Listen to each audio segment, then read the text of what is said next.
Well, I guess I could start by asking, first of all, because I missed that that meeting in Latina with Maestro Russo. Like, I guess we could start with. I was interested to know what you talked about and exactly what was the main subject of that Yeah, it was. conversation. Yeah, it was a three-part seminar. Let's say I was giving that seminar with my colleague Julia D'Andres. Is my Hmm. other my co-worker. I mean, it's my colleague in Salamanca. And Hmm. so we had this three-part seminar. The first part was on um, well, I don't quite remember the which one was first, but anyway, it was a three-part seminar. Julia was talking about oral tradition in Spain and gave some examples of the oral tradition in Spain that is more than just flamenco, as that Ah. stereotype of Spanish traditional music. Of course, in Andalusia and the rest of the country, you can hear and enjoy that kind of music, but there is much more on oral tradition than just flamenco. So she focused on oral tradition in our region in Castilla and Leon, Castilla Leon. Hmm. Um, it's actually Castilla Leon is the largest region, not just in Spain, but in Europe. So it's a huge region uh, Hmm. near Madrid, in the very center of the peninsula. And she talked about mainly about that and focusing on analytical aspects of oral tradition. So gave some examples that I guess Maestro Russo might have there, or some of your Hmm. classmates might have. She gave some photocopies on like worker song, different types of songs, and analyze those on uh, focusing on rhythm, melody, and modes, and so on and so on. Then I gave two other parts. First, it was a more theoretical part on the role of ethnomusicology and the important role of ethnomusicology nowadays, uh, in not just for traditional music, but for even for conservatoires as a whole. Hmm. I was attending a conference of the AAC. I don't know if you know what AAC is. It's the Association of Conservatoires in Europe. It's a big Ah. association, and they have a yearly assembly, general assembly every year. Hmm. And I attended. I was not this last year or the year before. I don't remember. And they were actually talking on that importance of ethnomusicology and on the new paradigm of conservatoires, meaning that usually I grew up as a classical musician, and my conservatoire back in Spain was very well, kind of conservative, orthodox, canonic in a way. It's like classical music, meaning by classical, Baroque, Romantic, and so on. Mozart, Beethoven. Music, but not much about traditional music, for instance. Or not just traditional music, but other kinds of music, just like world music in general, Hmm. or jazz or popular music. Then that's why I got interested in the ethnomusicology, because I liked anthropology a lot. So for me, it was a Hmm. way of putting together these two loves of my life, anthropology and music.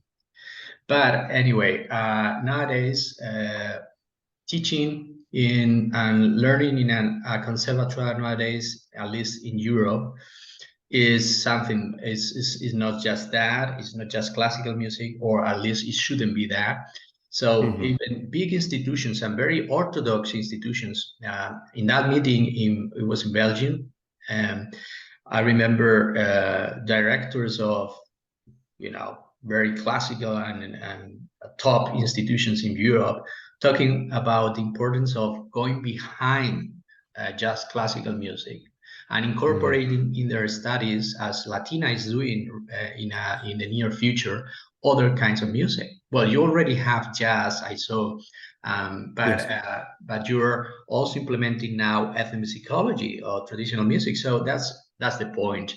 Little by little, you have this. It's not small or non-important institutions. It's like even the big ones. You have like Sibelius Institution now is UniArts in Helsinki. Is a top institution in Europe.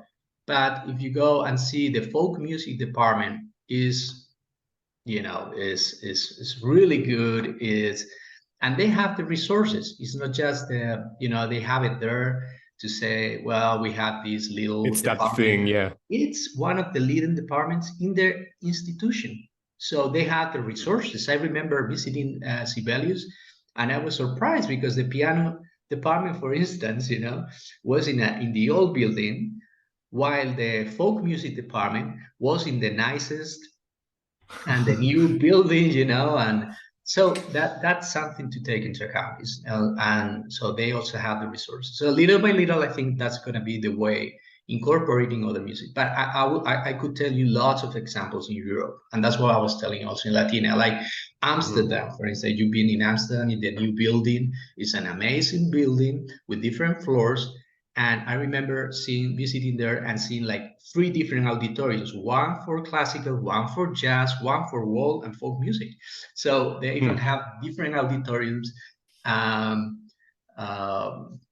it's not just small institutions, but the big ones too. So that part of the seminar was on emphasizing the importance of ethnomusicology, and how even in the European agenda now you have the European Commission has like three more important points or goals, and one is sustainability, digitization, and diversity, inclusion, all that kind of thing. Ethnomusicology works in those 3 levels. And so in my presentation, I gave examples of how we in Salamanca, we work those 3 levels on sustainability, like diversity, like doing projects on not just intercultural topics, but also diversity and inclusion. Like now, for instance, this coming week, we're having a symposium on music and deafness, for instance. So it's not It's very just interesting. not just world music or folk music. We get into other aspects of music, like getting into something that canonic music sometimes just ignores. It's like you just say like Yes. music and deafness. It's like, what you're talking. You went crazy. I mean, it's like deaf people. What do they have to do with music? So we get into those topics and discuss them, and so we sometimes. It is good news, I think. Same thing with sustainability. We have workshops, for instance, sometime on recycling instruments and that kind of thing. So and diversity, of course, that's within the definition of the nature of ethnomusicology, like working and studying world music, folk music, different cultures of the world, and not just the formal aspects, but also the cultural and contextual, social, economic, political aspects. So if we got into Balkan music, like let's say Bulgarian music, of course, our students at the end of their studies, they should know what a Racimitsa is, a Daisho Bohoro, all that kind of music. But at the same time, they get into culture, economics, politics on that specific region and music, because there's no way nowadays already that we can split up those 2 aspects or features of music or the musical. That's interesting, because I wanted to ask, and I know this may be a bit of a cliche question, but sometimes when, at least how I've been interested to folk music, but also folk traditions, like actual traditions of the people, is that sometimes when you talk to certain musicians, maybe they tend to have a bit of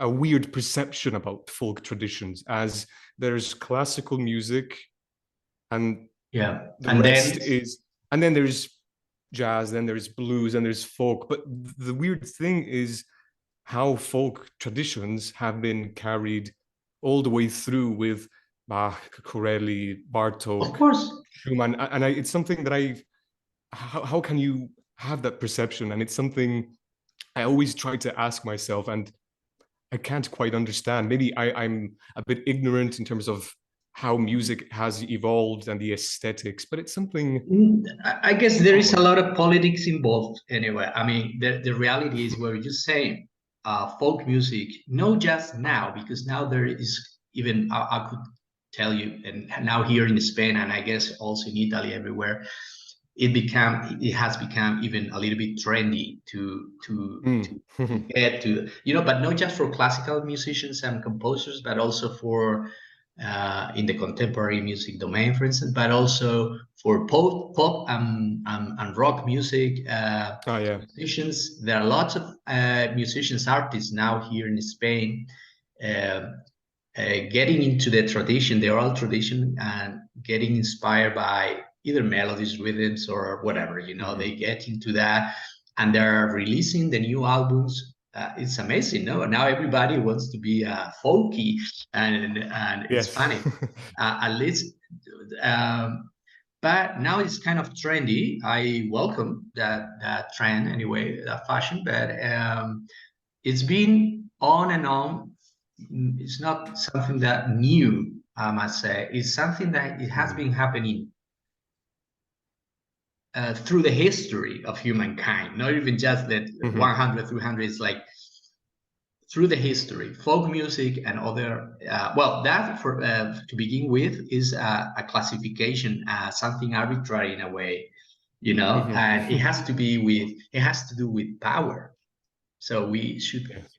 then we get into politics and sociology of music. It's like, why these three categories? You have a continuum.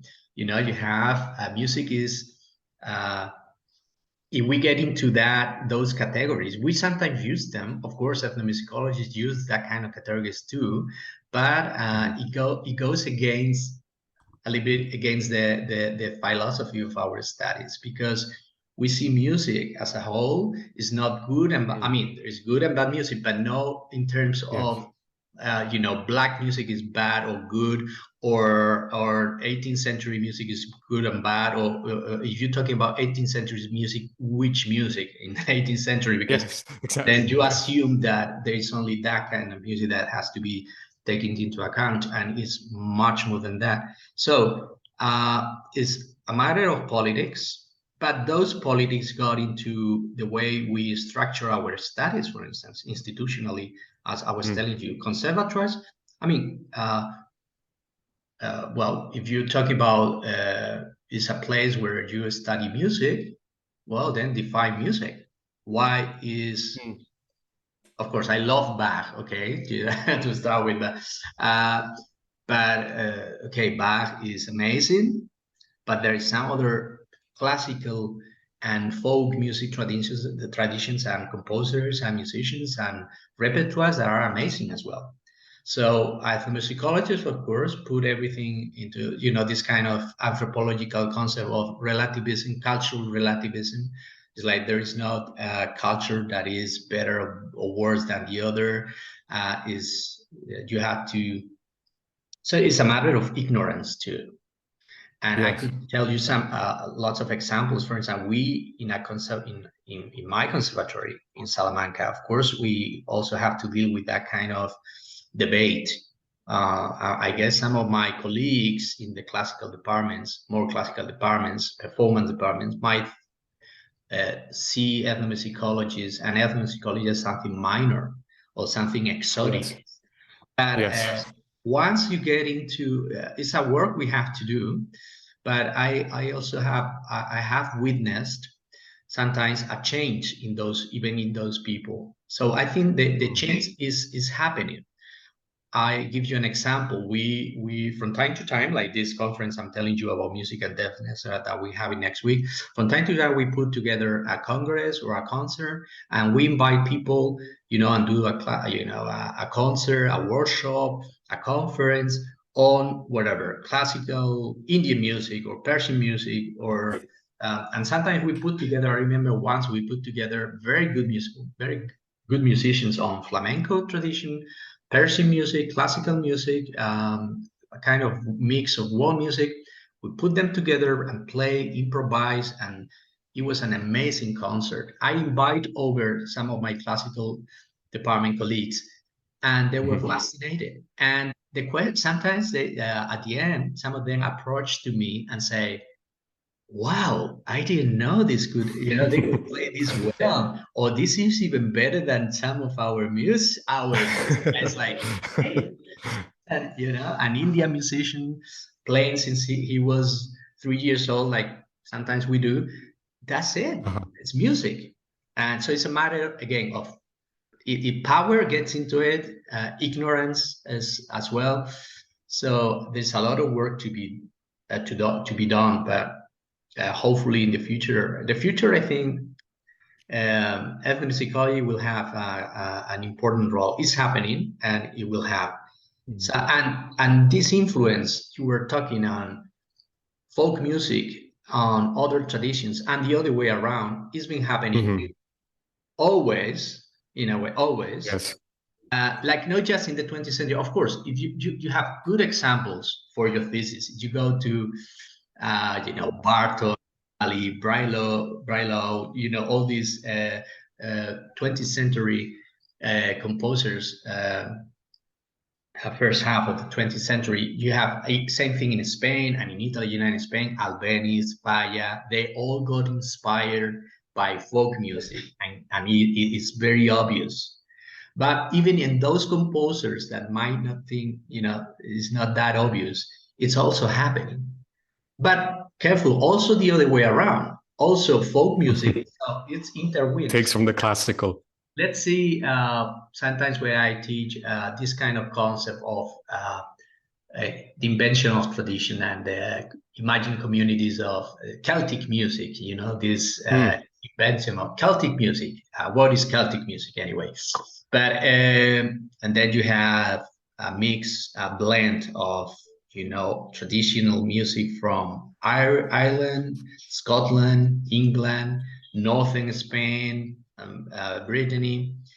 Of course, if you stop and listen, and I think you told me you like Baroque music, but if Yes. you listen to a fiddle player in a jam session, in an Irish pub playing a jig or a reel, you will notice The that same flavor. Yes. Baroque music. Yes. It's a suite of Baroque music, and I've been it's like. saying that to my jazz colleagues. It's like saying Baroque and jazz, they're way more similar than you may actually think. And actually, Baroque musicians, of course, with the improvisations and adding small textures, but also the way the traditions and even the repertoire, in a way, the roots are very similar. And it's something that I think is very interesting, how the classical music that is the child of the Baroque era and the jazz that came along so much later, but there's this bridge between the two that I think is so fascinating, is really incredible. And yeah. And now, on the other hand, is Baroque music, is classical, is contemporary music. There are a lot of theses now. I remember, for instance, Rafael Reina is a composer, Spanish composer, but living in the Netherlands. And I think it was him that he composes based a lot on Indian classical music. For instance, we have in Salamanca, we have a contemporary music workshop, very, very strong, very important program on contemporary music, classical contemporary music. And I remember people using, for instance, the tala system. In the Indian culture, you have in the Indian classical culture, you have this in Hindustani or Carnatic music, you have this raga and tala system. Raga concerns to melody and scales and modes, and the tala system is the rhythms. Well, studying Indian classical music and all this tala system might help a lot to understand and to even to perform for performance performing, sorry, contemporary music. You know, some very and complicated, complex rhythms in. You know, well, just study classical Indian music, and it will make things much easier for you as a performer. So again, classical, world music, folk music, it's all related, and it's nice. And it's something that is tradition is always something that is changing and is, you know, living traditions. So it's nothing fixed. That's also important, because some people think that a tradition is something that is, you know, like fixed in time, and that's how it is. No, oral traditions, the good things is they are changing. And so studying a field like ours, you know, ethnomusicology, might help not just traditional musicians, but also all kinds of musicians as in general. You know, a composer, to get to know other musics, other colors of sound, rhythms. You know, it's great for a composer or for a performer, as I was telling you. So I don't know. I think it's the future. Well, I hope it. I hope we will go towards that direction. And there's also something interesting that I've noticed. You mentioned the Ireland or Celtic traditions. So it's funny going further north, like when you look at Scandinavian uh, cultures like Denmark and Sweden and Norway.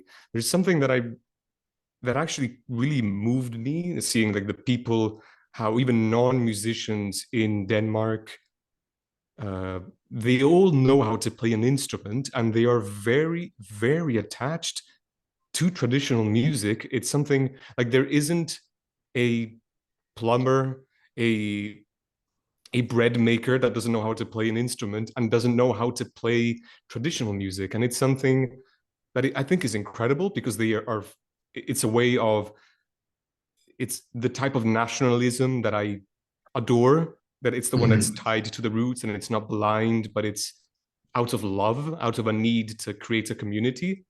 And it's something that when we look at Denmark and I look at Italy, and I think it's Well, it has jealous, to it's do jealousy. it has to do again with history and politics and all that kind of stuff. For instance, I remember recently we had a guest teacher from Finland, uh, who plays the kantele. You know, this kantele is like a sitar.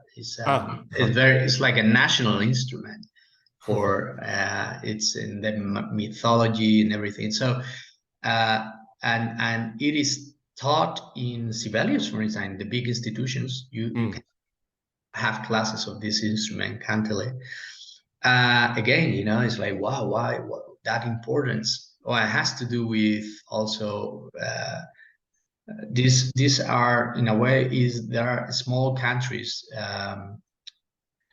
and they need this kind of attachment in order to build up identity. And so I guess that's part of the theme about history as well. Like if you go to Lithuania, for instance, Riga, the Baltic countries, you know, and Riga, they have a conservatoire, in which the folk music department is also very important. They have an ethnomusicology program, and the National Library, walking distance from the conservatory, is got an amazing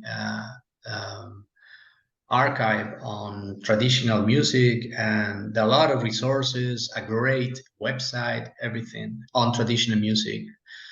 Of course, you have to see it doesn't come out of nothing. It's also a part. It has to do with history. If you take Lithuania history, you see it's been, you know, it's been very tough during the Soviet Union era.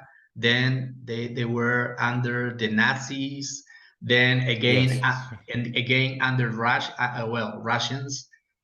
So once they get independent, and after the 1989, of course, a way of you know of building up that identity it was it was music. and Yes. so that's also part. So in order to, it's not that is intrinsically within the soul of the Of the of the people. people of Denmark, or has Mhm. to do again of that's what something that we, even if we love traditional music, we also see, analyze these kind of things. It's like, okay, this is this, but okay, stop, because of this. It's not just the music itself, but also the Mhm. context that we look at, to understand the whole thing. It's like Celtic music. I mean, Celtic music, well, that's kind of people made up that idea of Celticism and Celtic, and um, but well, I like it. I play it. That's fine. But it's good to know. Otherwise, you'll have people playing in jam sessions and say like, "Oh, this music is 1,000 years old, comes from the Celtic people, and this and that." It's like, Uh-huh. hey, Celtic people. It was near Italy than Ireland. It was in Austria, and then. So, why are you talking to me? I mean, isn't that's the thing. But again, there's a lot of interrelation between musics and cultures and all that kind of thing. I wanted to follow up with this question is something that I noticed during the you were talking about how of late, I guess mainly in Europe, people are beginning to return to the folk roots, even in rock and the pop music. I Mm-hmm. noticed, especially oddly enough, during the pandemic, Mm-hmm. there was this resurgence, I guess, towards traditional roots. Maybe it's because we were all, due to the circumstances where we were unfortunately all closed at home. I began to notice many people return to those traditions, and then after that, once we returned to a normal life, I guess people carried those traditions, and it's something I don't know if maybe you were able to witness that in Spain or in other countries in Europe. Well, it's true that at least in Spain, as I was telling you, is happening, especially with pop and rock musicians and singer-songwriters. Now everybody's got a folk music album under the. So I didn't get much into it, but it's true. It's happening. Maybe we felt vulnerable during pandemics, Mhm. and maybe because of that. Anyway, revivals happen from time to time. It has to Yes. do always with this social context. Like uh, then, if in the 70s, because lots of people go from villages to the urban areas, and then they feel homesick or this and that, and Mhm. they get into folk music. Other now, yeah, could be. I don't have an answer for that really, but it's happening. It's happening at least here in Spain. That's very pretty obvious with this urban music, with folk music, and but again, it's nothing new. We don't have to see it as Mhm. something new. But yeah, and also it's good to see other arts, like if you see painters, like I don't know, contemporary painters like Picasso, Mhm. and then you Mhm. you see their paintings, like and there are lots of them. They are inspired in other traditional cultures of Africa, or and so it's been happening for centuries, and now it's happening again. It's something. Mhm. So it's an example of how absurd is to, how silly is to deny the influence of folk traditions into our cultural life. That's it. It's been happening. You have thousands of examples, not just today of course as well, but Mhm. and it's something that you is a big a strong argument to show that tradition is always there, and is being always there, and people, artists, not just musicians, got inspired and got into tradition, and then made that tradition part of their creative whatever object, music or painting or whatever, sculptures or whatever they did. Mm. That's very interesting. And to look at other art forms besides music that actually have taken inspiration and influence from that. And I was thinking maybe in like a two-part question. Perhaps the first one could be, how would, and maybe this is a bit of a difficult question, perhaps, I'm not sure, but how would you, for musicians, but most importantly towards non-musicians, like how could you attract them towards traditional music without making it seem stereotypical, like, oh, traditional music, it's for the local festival, but and many people still have that kind of concept, but rather, how can you allow them to come close towards traditional music and understand, oh no, it's not just that, especially for non-musicians that perhaps could be a little bit more uh, conservative in terms of music choices, perhaps. I'm not sure if they necessarily need to are more conservative. I mean, they are like non-musicians, as you say, they also, I mean, they are very active listening to music, Mm-hmm. even if they're not playing. So they are, in a way, they are Mm-hmm. musicians as well, because they are our public, and that's another category. You know, it's like making the world like this Cartesian positive, you know, where like you're a musician, you're not a musician. That's part of the classical tradition, but again, Yes. in traditional music is not happening. You play music, but people participate, singing, dancing, listening. It's a you have to broaden up that concept of music. There is a, maybe you know, this author Christopher Small, and their book, the very this interesting book on musicking.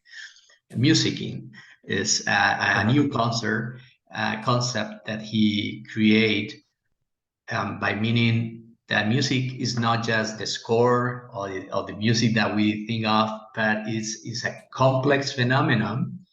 And if you understand music or musicking, as he says, that way, this kind of differentiation between the musician and the public is not Mm. happening, because and that's something we have to maybe to change, you know, to, well, in classical music, in the classical etiquette, it's very clear.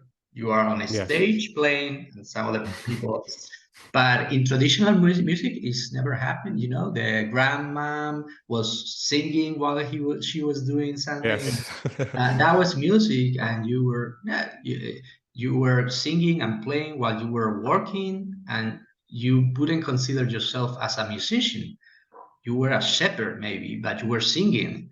You were, you know, of course, that's not happening anymore, or less now, because society has changed. Mm. But also, well, maybe we somehow there will be a revival on that too, in making people feel uh, feel themselves part of the music, and not, you know, it's like, ah, you're a musician because you go to a conservatory and you have a degree. I'm not. It's like, well, that's a very strict and Yes. narrow concept of music, and this is something that ethnomusicology also works on changing. Mm. But making it attractive, getting back to your question, well, there are many ways. It's like not seeing tradition as something old. Now we have lots of young musicians here in Spain working on electronics and folk music. Lots of examples. Um, Bayuca, Galician guy, Rodrigo Cuevas. All these people moved thousands of young people and non-musicians to their concerts, and they enjoy it. And they are playing tradition, but tradition that they bring to the present.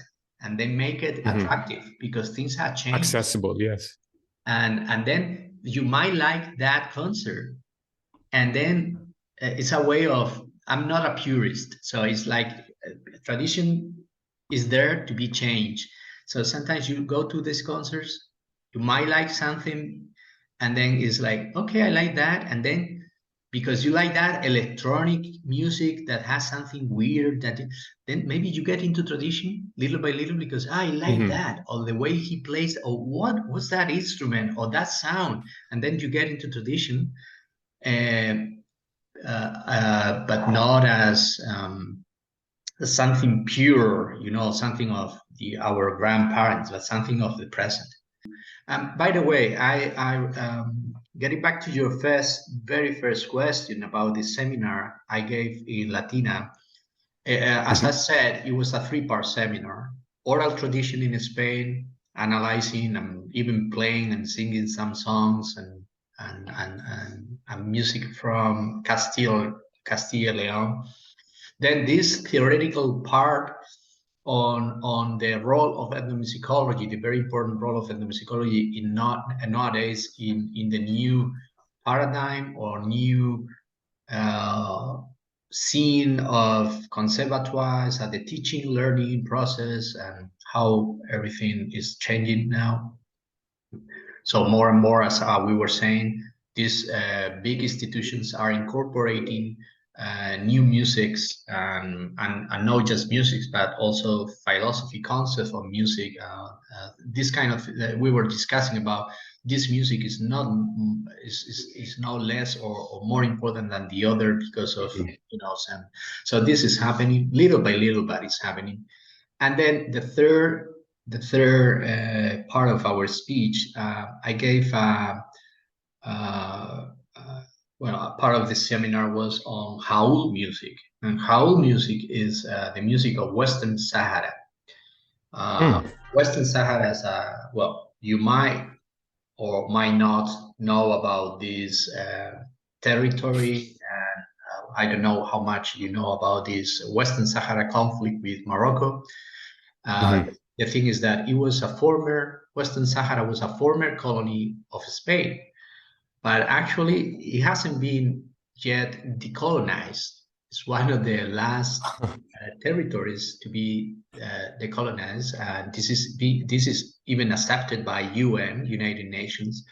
But the thing that powerful interest, economic and geopolitical interest by Morocco, United States, France, even Spain. So unfortunately, these people, Sahrawis, Western Sahara people, were kicked out of their own country in the 70s, and they're still there in the middle of nowhere, in the desert, in southern part of in Tindouf, and it's part of Algeria, but is what is called the Hamada, a very, very difficult, tough territory. And they are refugees, and they're being in a refugee camp. But I'm not talking about a few people, I'm talking about a whole country. It's like thousands and thousands of people living in the desert for more than now over 40 years. And that's a shame for everyone, especially for Spain, because it was a former colony. And the thing, just in a nutshell, is that when the dictator Franco died, Morocco and his king Hassan took advantage, and then they sort of invade the country, the neighbor, and that was it. And now they say, well, it's part of our country, but of course this is not even accepted, as I said, as not just for Sahrawis, of course, but for United Nations. They still a referendum to be, well, it's quite complicated. The thing is that we did field work several years ago. We did some field work in the refugee camps, and I gave a little paper on this music as an example also of the work we do as ethnomusicologists. We work Usually it was the other way around. We used to work as ethnomusicologists in the 20th century. Lots of people used to work in the colonies, like British, Mm. German, French people went to Africa, to Asia, and work on, anthropology did that as well. It was the the history of anthropology and of course ethnomusicology. Um, Colonialism uh, plays an important a leading role. But anyway, people did field work and in their colonies, in the former colonies. Nowadays is the other way around. Most people don't go to everywhere. I mean, to exotic countries to do field work. They stay home. And exotism is also the rural areas play that role of exotism. We went to the village and collect songs and stuff. But we did this. It was a very interesting fieldwork in Northern Africa, in this part of Argelia, in a refugee camp, and it was very challenging too, because a refugee camp, of course, in order to do fieldwork, there even for technological uh, things, there's no power, so you had to figure out how to do things. But it was very interesting, and we were recording and analyzing, and we published a book on Howl music.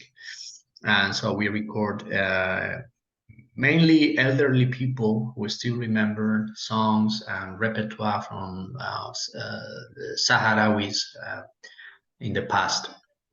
But again, it's related to your topic on the also, because nowadays Sahrawis and house music is not playing the tidinit. Tidinit, it was an old traditional instrument and still is being Mhm. played. Now most people play guitar, electric guitar.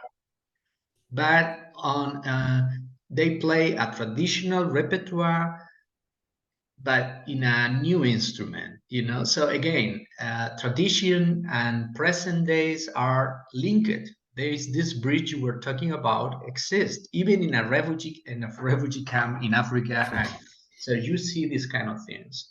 You take lyrics or music or traditions from the past, um, bring it to the present, make it yours, and well, it's powerful and is very attractive to and appealing to new audiences and to young people too.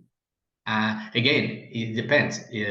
In this house music, young people are very into it because well, they live very dramatic situations. They are in the middle of nowhere. Mm. So for them, music again is very powerful to get the message across. To say that to say the world, hey, we are still here, don't abandon us. We're fighting for our rights to become a nation like other nations and this and that. So they use music also as means of getting into this or trying to achieve this goal. And there you see another example of tradition and contemporary creative music and art coming together. And yeah, tradition is always changing, and the influence between tradition and contemporary repertoire is there. So even in this kind of field work we sometimes do, you find these things. It's not just classical music, or also in our field work we witness this every day. So that was the third part of the seminar. Sorry, I forgot to mention before. No, no, no, that's fine. Oddly enough, you actually responded to two questions that I had. Like the first one was uh, the role of folk music today, or like the importance of folk music in today's society, and what kind of folk traditions I could explore or discover. And you answered that eloquently, like talking to me about something that may have been a footnote in my mind, but you actually expanded upon the refugees and Mhm. and how you actually sort of like how I read about Bartok, like Mhm. going through Europe, recording and visiting these cultures and these people. And what you described is perhaps the essence of, I guess, ethnomusicology today, and how it can, I guess, still shed some light towards some cultures. And you almost described music, traditional music, as perhaps a need, like kind of like breathing or like drinking water. Like it's a way to sustain communities and civilizations. And it sounds Yeah, weird, but it really it is is in a something way. powerful.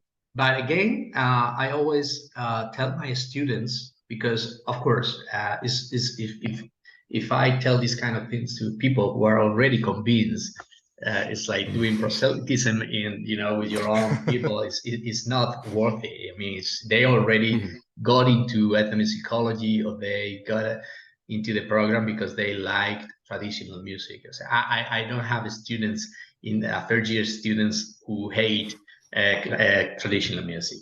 But I always warn them not to do the contrary, like to hate, to go against other kinds of music, like even classical music. Like sometimes they are fed up of classical music, that, and they get into traditional music. They find, oh, this is wonderful, and sometimes they start talking badly about other traditions, and that's exactly the culture. It's like, no way. It's like, it's not my the view, the goal of ethnomusicology is different. It's not just saying like, okay, let's make now just traditional music the core or the most important thing in our conservatories or schools of music, or on our musical life.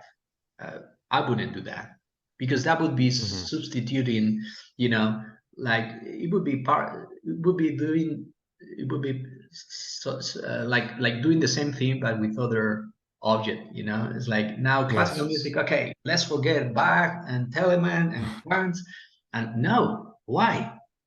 That's not the message. The message is traditional music is great. Is in the it's in our roots, in our is there. It's been always there, and you find it in classical music. And yeah, we have to rediscover that, and to enrich our musical lives, and to new horizons, by taking advantage of what traditional music give us, and the study of traditional music give us. And understanding traditional music, again, is not just analyzing scales and rhythms. Of course, Mhm. that's also part of the thing, but also understanding the context, the culture, anthropology.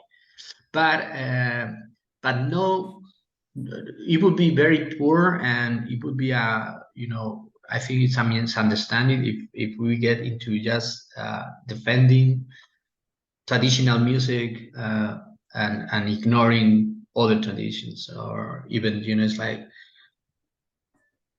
at least as a main goal of our discipline. It would be, it's I think it's part of the ethnomusicologists to embrace all traditions, all cultures, and then of course you decide if you like Asian music or this kind of music from the Philippines. Okay, go into it, and you'll become an expert on that field.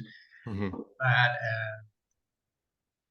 take into account that this thing that Framboas and all these anthropologies, relativism, cultural relativism, is like, don't get into put your music or your culture above other cultures. Okay, just respect, get into them. For me, the handicap moment, the challenge is to have time to understand, to study all kinds of music. For me, it's huge. Is huge, and well, we're lucky, and nowadays you get access easily through internet.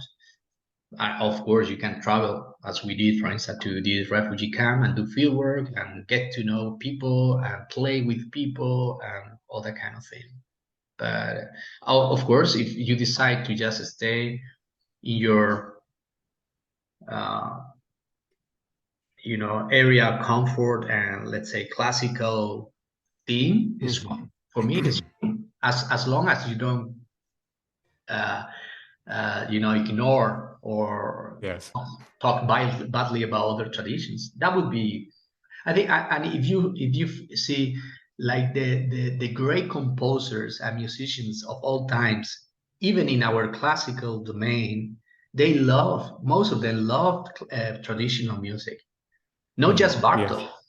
You have thousands of examples of performers, composers. You have, I don't know, Messiaen, Debussy, Falla, Albeniz, great names Beethoven, Schumann. of Yeah. instrument, the classical. They all love that. They all love that. They would say, like, why should I dismiss this music? I love it, but I play this instrument or I do this kind of music because I like to. But anyway, so it's something that hopefully will change in the mind, and I think it's changing. That's why I was mentioning this General Assembly of the AAC in Belgium, in which I was actually I was there, so I could hear firsthand how directors of these institutions were talking about, opening up to other musics. And Mhm. I will send you an email, a link to a very interesting article. Thank Um, you. that it was part of that congress, and it's something. The title is something that, as a musician, as a social maker, or I don't know, something like that. It puts the light on the role of musicians, classical musicians, also as part of society, and and not just playing in an orchestra, but to do all, to be part of society. And part of society means also opening up to new traditions, old traditions, new traditions. And like, if you are a cello, they were giving examples. There is a videos too, so I'll send you the article, and if I find it, I'll send you the link to the YouTube video.